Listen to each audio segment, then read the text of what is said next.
The summer sun in Oklahoma wasn't just hot. It was a heavy blanket of humidity that promised an afternoon thunderstorm. For Sarah Johnson, it was a day defined by the familiar rhythm of survival. She was a single mom, a woman whose life was a series of quick calculations and late nights. Her mornings started with the smell of burnt coffee and her son Jake's sleepy smile.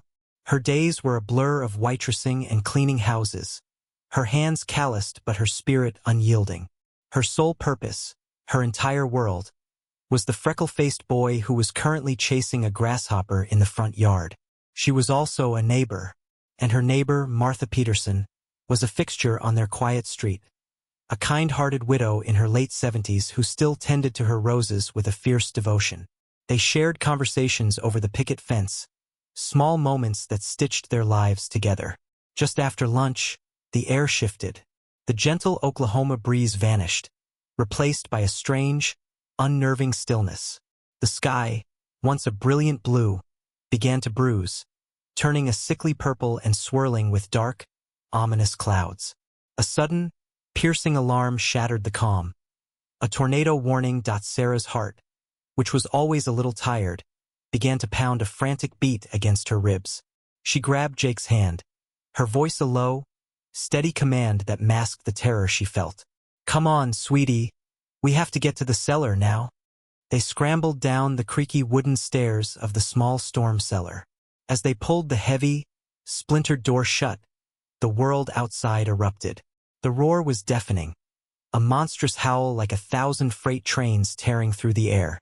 The old house moaned and groaned above them, the ground vibrating as if the earth itself was crying out. Sarah pulled Jake close, wrapping her arms around his small body. She squeezed her eyes shut, whispering a silent prayer, her only thought to shield her son from the chaos above. Every creak, every thud, was a new jolt of fear. A piece of her prayed for a miracle, for the terrifying sounds to just stop. And then they did. The silence that followed was even more unsettling than the storm. It was a vacuum, a hollow void where the world used to be. Sarah waited, her heart still thudding. She cautiously pushed the cellar door open, the splintered wood groaning in protest. What she saw took her breath away. Her little bungalow stood, miraculously untouched.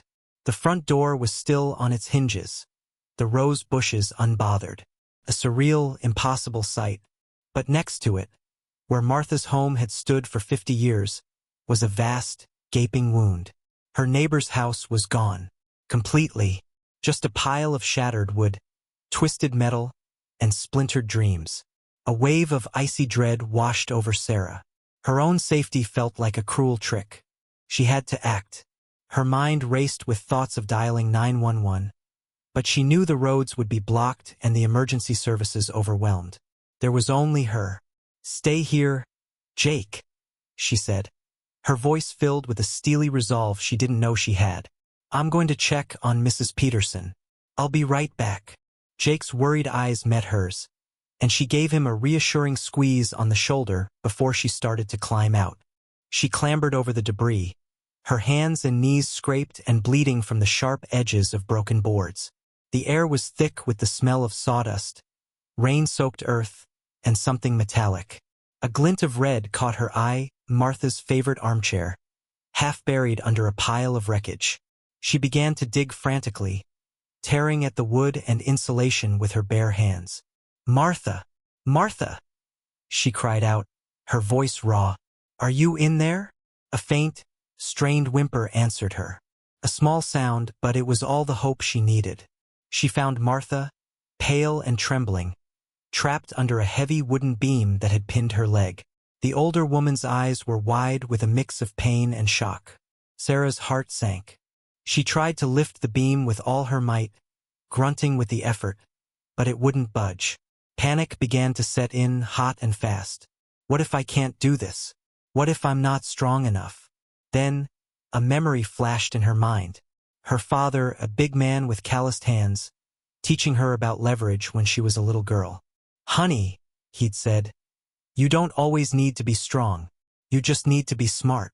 She spotted a long, sturdy pipe and a smaller, flat piece of concrete. Using the concrete as a fulcrum, She wedged the pipe underneath the heavy beam. Slowly, painstakingly, she put all her weight into it. The beam lifted, groaning. Just an inch. Then another. "Come on, Martha, you can do it," Sarah urged, her voice strained. "Pull your leg out now." With a grimace of agony, Martha managed to free herself. Sarah helped her to her feet, supporting her with a strong arm as they made the slow, agonizing journey back to her house. They moved like ghosts through the wreckage of a life, a silent testament to the storm's power.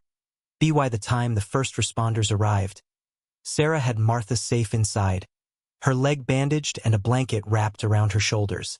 As paramedics took over, a firefighter approached Sarah, his eyes filled with admiration. "You're a true hero, ma'am," he said, his voice full of respect. "We don't know if she would have made it if you hadn't gotten to her so fast." Sarah just shook her head, tears of relief finally falling, a silent waterfall of emotions.